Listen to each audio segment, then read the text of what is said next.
صبح جاگا تو کھڑکی کے سفید پردوں میں سے دن کی روشنی چھن چھن کر کمرے میں آ رہی تھی۔ میں نے گھڑی دیکھی، 10:30 بجے تھے۔ میں جلدی سے باتھ روم میں گیا اور ابھی غسل کے بعد کپڑے ہی بدل رہا تھا کہ دروازے پر دستک ہوئی۔ دروازہ کھولا تو دل دھک سے رہ گیا۔ باہر میجر کرشن کھڑا تھا۔ گڈ مارننگ ڈاکٹر، میری جان میں جان آئی۔ وہ کمرے میں آ گیا، بولا ڈاکٹر ہم آج دوپہر کے بعد کلو جا رہے ہیں، ہمارے ساتھ چلو گے؟ 1 ہفتے کا ٹرپ ہے، خوب سیر کریں گے، تمہیں کلو کے سرخ سیب کھلائیں گے، روزی بھی تمہیں ساتھ لے جانے کے لیے کہہ رہے ہیں۔ میں ان کے ساتھ بھلا کیسے جا سکتا تھا؟ میں نے معذرت کرتے ہوئے کہا کہ مجھے واپس پٹھان کوٹ جانا ہے، جہاں میرے مریض میرا انتظار کر رہے ہیں، اور ہاں میجر اگر کبھی پٹھان کوٹ آؤ تو میرے ہاں ٹھہرنا، مجھے خوشی ہوگی۔ میجر نے دونوں ہاتھ اٹھا کر کہا نو نو، بھگوان مجھے پٹھان کوٹ نہ لے جائے ڈاکٹر، مجھے وہاں کا پانی سوٹ نہیں کرتا۔ ہاں تم جالندھر آنا ہو تو چھاونی میرے پاس ضرور آنا۔ پھر اس نے مجھے اپنا ملاقاتی کارڈ دیا جس پر جالندھر چھاونی میں اس کے گھر کا پتہ اور فون نمبر لکھا ہوا تھا۔ میں نے کارڈ رکھ لیا۔ اس نے جاتے ہوئے کہا کیا لنچ ہمارے ساتھ نہیں کرو گے؟ میں نے جواب میں کہا کہ مجھے ڈلہوزی میں کچھ ضروری شاپنگ کرنی ہے، اگر جلدی واپس آ گیا تو لنچ میں شامل ہو جاؤں گا، آپ میرا انتظار نہ کیجیے گا۔ میجر نے قہقہ لگاتے ہوئے کہا وہ تو ہم ضرور کریں گے ڈاکٹر۔ میں نے اپنے اطمینان کے لیے پوچھا کہ کیا اس کا شناختی کارڈ مل گیا؟ وہ بولا نہیں مل سکا ڈاکٹر، ویسے میں نے اپنے یونٹ کو انفارم کر دیا ہے، کوئی بات نہیں نیا بن جائے گا، ایکسپلینیشن بھی بھجوا دیا ہے۔ میں نے کہا جرمانہ بھی تو پڑ جائے گا میجر؟ وہ بولا forget it، چلے ڈاکٹر کوشش کرنا کہ لنچ پر پہنچ جاؤ۔ میں نے کہا I will try میجر۔ میں نے ہاتھ جوڑ کر نمسکار کیا تو میجر لمبے لمبے ڈگ بھرتا ہوا چلا گیا۔ اس کے جاتے ہی میں نے کھسکنے کی تیاری شروع کر دی۔ مجھے 15-20 منٹ لگ گئے۔ جب میں بریف کیس اٹھائے سیڑھیوں کی طرف چلا تو سامنے سے مجھے میجر کرشن تیز قدموں سے اپنی طرف آتا دکھائی دیا۔ میرا دل شدت سے دھڑکنے لگا۔ اس نے دور ہی سے پکار کر کہا ڈاکٹر پلیز جلدی چلیے، روزی کی طبیعت اچانک خراب ہو گئی ہے۔ وہ مجھے کھینچتا ہوا اپنے کمرے میں لے گیا۔ اس کی عیسائی دوست روزی بستر پر کمبل اوڑے پڑی ہوئی تھی، اس کا چہرہ اترا ہوا تھا اور آنکھوں کے نیچے ہلکے پڑے ہوئے تھے۔ میں ڈاکٹر نہیں تھا مگر وہ لوگ مجھے MBBS ڈاکٹر سمجھتے تھے اور مجھے ظاہر بھی یہی کرنا تھا۔ میں نے روزی کی نبض دیکھی، نبض ٹھیک چل رہی تھی۔ میجر نے بتایا کہ ابھی تھوڑی دیر پہلے بالکل بھلی چنگی تھی،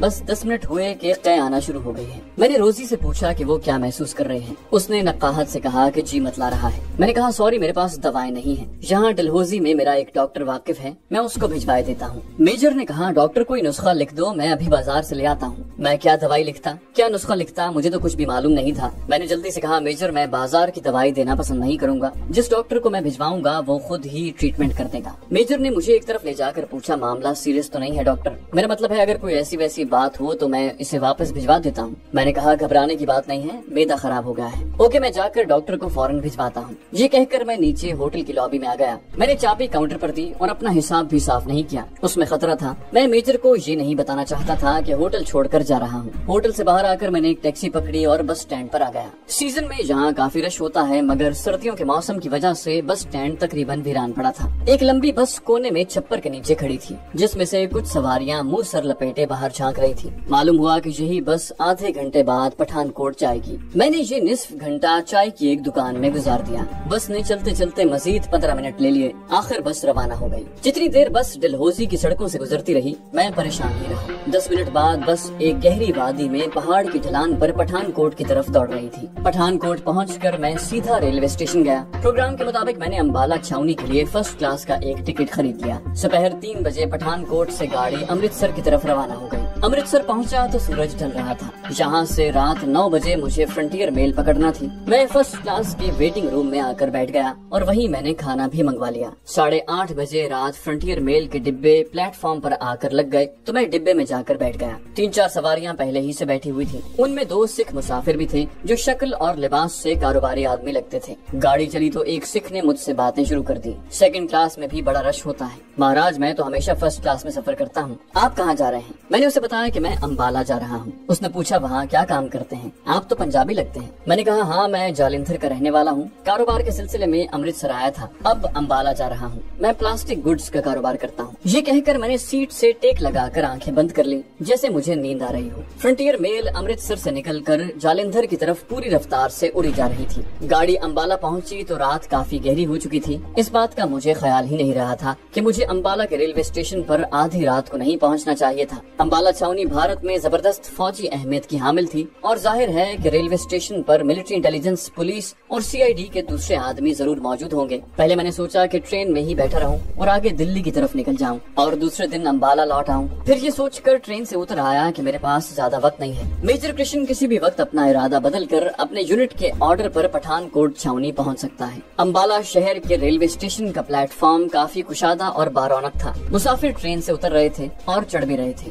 इसी भीड़ में ब्रीफकेस थामे मैं फर्स्ट क्लास के खाली वेटिंग रूम में आ गया। दीवार के साथ पुरानी तर्ज का दीवान पड़ा था, मैं उस पर दराज हो गया। फ्रंटियर मेल कुछ देर ठहरने के बाद रवाना हो गई। प्लेटफॉर्म पर आहिस्ता आहिस्ता शोर कम हो गया, फिर सन्नाटा छा गया। वेटिंग रूम का दरवाजा खुला और रेलवे का एक वर्दी पोश टिकट चेकर अंदर आ गया और बोला, श्रीमान जी गाड़ी तो निकल गई। मैंने आंखें बंद कर रखी थी और ये जाहिर कर रहा था जैसे सो रहा हूँ। उसकी आवाज पर मैं हड़बड़ा कर उठा और बोला, क्या फ्रंटियर मेल निकल गई? उफ भगवान, इस नींद का बुरा हो। टिकट चेकर बोला, अब आपको सुबह 8 बजे वाली गाड़ी मिलेगी। कहाँ जा रहे थे आप? मैंने कहा, दिल्ली जा रहा था। मैं फिर ये हकीकत भूल गया था कि मेरी जेब में अमृतसर से अंबाला तक का फर्स्ट क्लास टिकट मौजूद है और दिल्ली जाने के लिए मैंने अंबाला शहर से फर्स्ट क्लास का कोई टिकट नहीं खरीदा था। मगर मैं अपने आप को शक के इम्कानात से बचाने के लिए नातजुर्बाकारी की वजह से झूठ पर झूठ बोले जा रहा था। मैंने दिल में सोच लिया कि अगर टिकट चेकर को मालूम हो गया कि मेरे पास दिल्ली का टिकट नहीं है तो उसे यही कहूंगा कि जिस वक्त मैं वेटिंग रूम में आकर लेटा था उस वक्त टिकट घर बंद था। टिकट चेकर बाथरूम में गया था। कुछ देर बाद वो बाहर आया तो बोला, यहाँ सर्दी बहुत है, हमारे ऑफिस में आ जाएं। हमने वहाँ कोयलों की अंगीठी जला रखी है। मैंने कहा, शुक्रिया, मैं यहीं पड़ा रहूंगा। टिकट चेकर चला गया तो मैं उठ बैठा।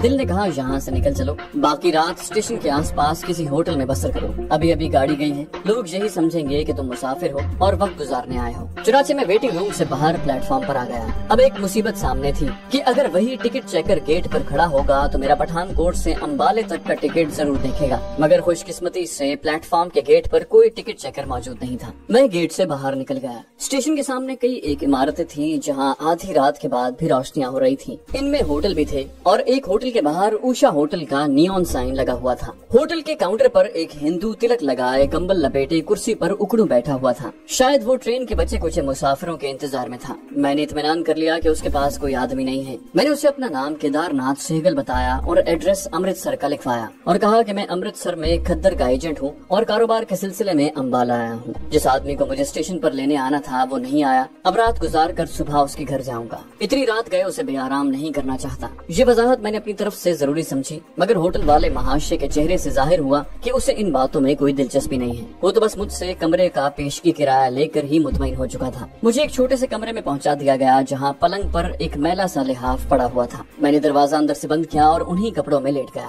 मैंने खाना नहीं खाया था, भूख तो लग रही थी लेकिन मैं सो गया। सुबह 8 बजे आंख खुली। गुस्ल खाने में जाकर सख्त सर्दी में ताज़ा पानी से गुस्ल किया, शेव बनाई, फिर ऊपर ही डबल नाश्ता मंगवा लिया ताकि दोपहर को खाने की जरूरत महसूस न हो। फिर मैं ब्रीफकेस उठाए बाहर आ गया। स्टेशन के सामने सड़क पर काफी रौनक थी। धूप निकली हुई थी। मैंने एक साइकिल रिक्शा लिया और उसे अंबाला कैंट जाने को कहा। वहाँ मैं एक खास मकसद लेकर जा रहा था। भारत की एक मशहूर और बहुत बड़ी छावनी थी और जहाँ मुझे आसानी से भारतीय फौज के अफसरों की फुल वर्दी मिल सकती थी। छावनी के बड़े बाजार में ऐसी कई दुकानें थी जहाँ फौजी अफसरों के फूल, बटन, टोपियाँ और सिली सिलाई वर्दियाँ शोकेसों में नजर आ रही थी। मैं एक निस्बतन बड़ी दुकान में दाखिल हो गया। मैंने गर्दन अकड़ा रखी थी और एक फौजी अफसर के से अंदाज में वर्दियों और चमकीले फौजी निशानों का जायजा लेने लगा। एक दुबला पतला हिंदू लड़का हाथ जोड़कर नमस्कार करके बोला, सर किस रैंक की वर्दी चाहिए? मैंने उसकी तरफ गर्दन घुमा कर देखा और बोला, मेजर रैंक की वर्दी चाहिए। मैं अपने मिलिट्री टेलर से तंग आ गया हूँ। कमबख्त सब निकम्मे हैं, कभी मेरे साइज का ख्याल नहीं रखते। लड़का बोला, महाराज हमारी दुकान 100 बरस पुरानी है। भगवान की कृपा से आज तक किसी ऑफिसर ने शिकायत नहीं की। आप इधर तशरीफ लाएं। जब मैं उस दुकान से निकला तो भारतीय फौज की 13 राजपूत डिवीजन के आर्टिलरी यूनिट के मेजर की वर्दी में था। मेरी जेब में मेजर कृष्ण का मिलिट्री आईडी कार्ड था, मगर उस पर अभी तक कृष्ण की तस्वीर चिस्पा थी। अब मेरा दूसरा मरहला उस आईडी कार्ड पर अपनी तस्वीरें चिस्पा करना था। अंबाला छावनी के बाजार बड़ी बड़ी दुकानों और स्टोरों से भरे हुए थे। मैं मेजर की वर्दी में था। खतरा सिर्फ यही था कि जहाँ मुझे कोई मिलिट्री पुलिस का आदमी चेक न कर ले। मैं एक फोटोग्राफर की दुकान में दाखिल हो गया, जहाँ मैंने पासपोर्ट साइज की एक तस्वीर उतरवाई। उतनी देर दुकान में ही बैठा अखबार पढ़ता और गोशा चश्म से बाहर बाजार में देखता रहा जब तक कि फोटोग्राफर ने तस्वीर तैयार करके मेरे हवाले न कर दी। दुकान से निकलकर मैंने स्टेशनरी की एक दुकान से गोंद की शीशी खरीदी और टैक्सी में सवार होकर सीधा रेलवे स्टेशन आ गया। मुझे उस टिकट चेकर का ख्याल आया जिसने रात मुझसे बातें की थी, मगर वो वहाँ नहीं था। मैंने पठानकोट तक फर्स्ट क्लास का टिकट लिया लिया और वेटिंग रूम में आ गया। बाथरूम खाली था। 2-3 मुसाफिर अपना सामान रखे बैठे बातें कर रहे थे। मुझे देखकर उन्होंने हाथ जोड़कर नमस्कार किया। मैंने भी हाथ जोड़कर जवाब दिया। बाथरूम में दाखिल होकर अंदर से दरवाजा बंद कर लिया। ब्रीफकेस सिंगार मेज पर रखा। जेब से कृष्ण का शनाख्ती कार्ड निकाल कर उसकी तस्वीर के टुकड़े टुकड़े करके गटर में बहा दिए। उसकी जगह अपनी तस्वीर गूंद से अच्छी तरह चिपकाई। शीशी ब्रीफकेस में रखी और आईडी कार्ड पर एक निगाह डाली। मैं भारतीय फौज के मेजर की फुल वर्दी में खूब सज रहा था। नीचे मेरा नाम मेजर कृष्ण लिखा था और कमांडिंग ऑफिसर के दस्तखत भी मौजूद थे। अब मेरा नाम केवल कृष्ण था, जिसके पठानकोट छावनी में ट्रांसफर के ऑर्डर आ चुके थे, मगर वो मेडिकल ग्राउंड पर छुट्टी लेकर डलहौजी में अपनी नकली बीवी के साथ अपनी सेहत बहाल कर रहा था। अब उसकी जगह मुझे पठानकोट छावनी जाकर चार्ज लेना था। खुद को मौत के मुंह में धक्का देने वाली बात थी, मगर मेरे मिशन की तकमील के रास्ते में तो जगह जगह मौत मुंह फाड़े खड़ी थी। मैं बाथरूम से निकल आया और एक आरामदेह कुर्सी पर बैठकर हिंदी अखबार पढ़ने लगा। मैं हिंदी पढ़ लिख सकता था। अखबार की खबरों से मालूम हुआ कि मशरकी पाकिस्तान में गड़बड़ और हुकूमत के खिलाफ मुजाहिरों में जबरदस्त इजाफा हो गया है और भारतीय फौज और हुकूमत गहरी तशवीश की नजर से सूरत हाल का जायजा ले रही है। इतने में दिल्ली से अमृतसर जाने वाली गाड़ी आ गई।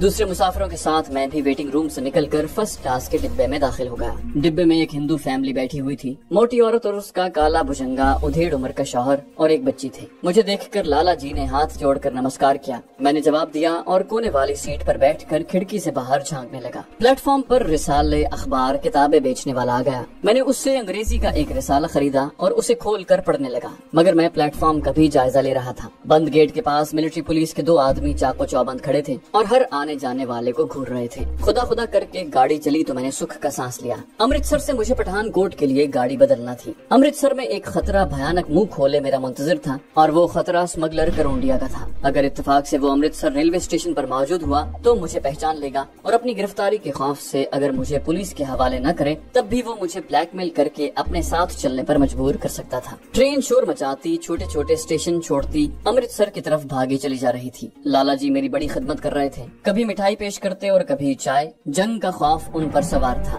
बार बार मालूम करते कि कहीं पाकिस्तान हमला तो नहीं कर देगा। अमृतसर का स्टेशन आया तो उनसे जान छूटी। मैंने खिड़की से प्लेटफॉर्म पर नजर डाली। प्लेटफॉर्म पर मुसाफिरों का रश था। मैं उस भीड़ में फर्स्ट क्लास की इंतजार गाह में आकर बैठ गया और रिसाला खोलकर बज़ाहिर उसके मुताले में महव हो गया। उस वक्त पशेमानी के एक शदीद एहसास ने मुझे घेर लिया। मैंने महसूस किया कि पाकिस्तान से यहाँ आकर और एक हिंदू मेजर का रूप धार कर सख्त गलती की है। मैंने अपने आप को भयानक खतरों में डाल लिया है। किसी भी वक्त मेरा भांडा फूट सकता है और फिर भारतीय जेलों की अजियत का एक तवील और जानलेवा सिलसिला शुरू होगा। मैं मर भी नहीं सकूंगा और जिंदा लोगों में भी शुमार नहीं हो सकूंगा। एकदम से मेरे हाथ पैर ठंडे हो गए। दिल ने कहा फौरन यहाँ से भाग चलो। किसी होटल में जाकर वर्दी उतार फेंको और आम से कपड़े पहनो। करोंडिया स्मगलर के पास जाकर माफी मांगो। कोई मन घड़त कहानी उसे सुनाओ। बाकी बचे हुए रुपए उसके हवाले कर दो और उसकी मदद से इंडिया का बॉर्डर क्रॉस करके अपने प्यारे वतन पहुंचकर इत्मीनान की जिंदगी बसर करो। ये इतना ताकतवर एहसास था कि मैं रिसाला एक तरफ रख कर उठ खड़ा हुआ। सीधा बाथरूम में गया। आईने में अपना अक्स देखा।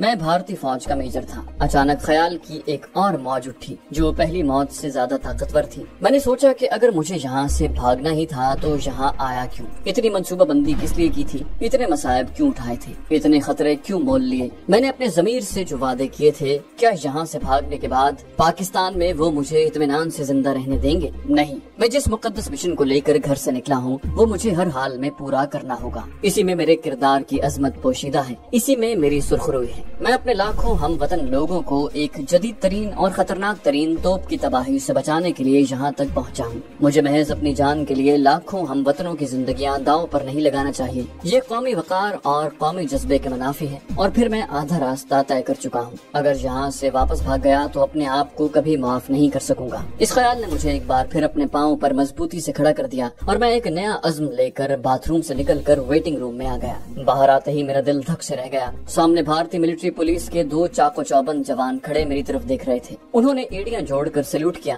एक सूबेदार ने मेरी तरफ तेज आंखों से देखते हुए पूछा, सर आपकी यूनिट कौन सी है और आप कहाँ जा रहे हैं? मैंने अपने आप को हर खतरे का मुकाबला करने के लिए तैयार कर लिया था। इसमें कोई शक नहीं कि मेरे सामने एक अजीम मकसद था, लेकिन इस पुरखतर मिशन में मुझे अपनी हुकूमत या फौज की जरा सी भी मदद हासिल नहीं थी और मैं रजाकाराना तौर पर अकेला ही इतनी बड़ी मुहिम पर निकल आया था। मैंने एक फौजी अफसर की शान के साथ चेहरा उठाकर उनकी तरफ देखा, हाथ के इशारे से उनके सैल्यूट का जवाब दिया और उनके करीब पहुंच गया। मैं 13वीं राजपूत आर्टिलरी रेजिमेंट का मेजर केवल कृष्ण हूँ। ये कहकर मैंने एक शान बेनियाजी से बटवा निकाला और मिलिट्री का शनाख्ती कार्ड निकाल कर एक के हाथ में थमाते हुए अपनी कुर्सी पर आकर अखबार पढ़ने लगा। दोनों जवान मेरे करीब आए, मेरा आईडी कार्ड बड़े अदब से मुझे वापस किया और दोबारा सैल्यूट करके दरवाजे की तरफ मुड़े तो मैंने उन्हें आवाज दी, जवान इधर आओ। वो पलट कर मेरे पास आए। मैंने अखबार एक तरफ रखते हुए कहा, मैं पहली बार जालिंधर छावनी से ट्रांसफर होकर पठानकोट कैंट जा रहा हूँ, क्या तुम भी पठानकोट जा रहे हो? वो बोले, सर मैंने 4 महीने उधर ड्यूटी दी है। कैप्टन वर्मा हमारे जीओसी थे, मुझे जांगली कहा करते थे। सर बड़ी नंबर 1 छावनी है। एक सिपाही बोला, सर चाय लाऊं आपके लिए? मैंने कहा नहीं थैंक यू, तुम जा सकते हो। वो एक बार फिर सैल्यूट करके बाहर निकल गए। इसका मतलब है कि वहाँ मेरा वास्ता किसी कैप्टन वर्मा से पड़ेगा। वो सिपाही को जांगली कहता था, गोया अक्खर तबीयत का रांगड़ होगा। मेरे लिए इतनी ही मालूमात बहुत थी। एक कुली अंदर आया तो मैंने उससे पठानकोट जाने वाली ट्रेन के बारे में पूछा। उसने बताया कि ट्रेन प्लेटफॉर्म नंबर 4 पर लगेगी, अभी आधा घंटा बाकी है। ये निस्फ घंटा मैंने वेटिंग रूम में ही गुजार दिया। अचानक दरवाजा खुला और मिलिट्री पुलिस का वही जवान दाखिल हुआ जो पठानकोट छावनी में 2 माह काट चुका था। सैल्यूट करके बोला, सर ट्रेन लग गई है प्लेटफॉर्म नंबर 4 पर। मैं उठा, बाहर जाने लगा तो उसने पूछा, सर आपका लगेज कहाँ है? मैंने कहा, मेरा लगेज पहले ही पहुँच गया है, तुम फिक्र न करो। उसने कहा, यस सर। वो मुझे अपनी रहनुमाई में पुल पर से गुजार कर दूसरी जानिब प्लेटफॉर्म नंबर 4 पर ले गया। यहाँ पठानकोट जाने वाली पैसेंजर ट्रेन खड़ी थी। यहाँ उसका दूसरा फौजी साथी एक डिब्बे के बाहर अटेंशन खड़ा था। मैंने देखा कि डिब्बा पूरे का पूरा खाली था। मुसाफिर डिब्बे से बाहर खड़े हमें देख रहे थे। दूसरे मिलिट्री पुलिस के जवान ने सैल्यूट करते हुए कहा, सर आपके लिए पूरा कंपार्टमेंट खाली करवा दिया गया है। मैंने हाथ के इशारे से उनका शुक्रिया अदा किया और डिब्बे में जाकर खिड़की के पास बैठ गया। फिर मैंने जेब से बटवा निकाल कर खोला, 100 रुपए का एक नोट अपनी मुट्ठी में दबाया। दोनों जवान मेरी कार्रवाई को दिलचस्पी से देख रहे थे। मैंने हाथ मिलाते हुए एक जवान के हाथ में नोट थमा दिया। वो खुश होकर बोला, थैंक यू सर। वो मुझे सैल्यूट करके दूसरे मुसाफिरों को वहाँ से इधर उधर हटाते हुए चले गए। मैं उठकर बाथरूम में घुस गया। फौजी टोपी उतार कर बाल संवारे, गहरी सब्ज रंग की गर्म टाई की नॉट दुरुस्त की, वर्दी पर रुमाल फेरा और सर पर टोपी जमा कर धुंधले आईने में चेहरा देखता फिर मुस्कुराता हुआ बाहर आ गया। पैसेंजर ट्रेन अपनी जगह जमी हुई थी। खुदा खुदा करके कुफर टूटा। गार्ड ने सीटी बजाई, इंजन ने विसल दी और गाड़ी प्लेटफॉर्म से आगे को खिसकी। मैंने इत्मीनान का सांस लिया। गाड़ी शरीफपुरे वाले फाटक से आगे निकलकर बाएं जाने वाले अमरूदों के बागों के साथ साथ जा रही थी। उस वक्त तक दिल्ली कलकत्ता मेन लाइन भी साथ थी। आगे जाकर ट्रेन मेन लाइन से अलग होकर बाएं तरफ बटाला पठानकोट जाने वाली लाइन पर आ गई। ये वही रेलवे लाइन थी जिस पर मैंने आधी रात के बाद बटाला तक पैदल सफर किया था। बटाला स्टेशन आ गया। गाड़ी कुछ देर के लिए रुकी और फिर आगे रवाना हो गई। पैसेंजर ट्रेन थी, हर स्टेशन पर ठहरती जा रही थी। आखिर शदीद इंतजार के बाद पठानकोट का स्टेशन आ गया। मैं रेलवे स्टेशन से निकला और एक टैक्सी में बैठ गया। छावनी चलो, मैंने टैक्सी ड्राइवर को कहा। उसने जवाब दिया, ओके सर। सिख ड्राइवर ने इंजन स्टार्ट कर दिया। टैक्सी पठानकोट के बाजारों से गुजरती हुई छावनी की तरफ बढ़ रही थी। मैं मौत के मुंह में जा रहा था। टैक्सी छोटी छोटी टेकरियों के दरमियान से गुजरती छावनी की तरफ बढ़ रही थी। तो दोस्तों ये थी हमारी आज की एपिसोड। उम्मीद करते हैं आपको हमारी कहानी पसंद आई होगी। जाने से पहले इस वीडियो को लाइक कीजिए और शेयर करना मत भूलिए। कमेंट करके हमें बताइए कि आपको हमारी वीडियो कैसी लगी। और अगर अभी तक आपने इस चैनल को सब्सक्राइब नहीं किया तो इसे सब्सक्राइब कीजिए और बेल आइकन दबाकर ऑल नोटिफिकेशंस ऑन कर लीजिए।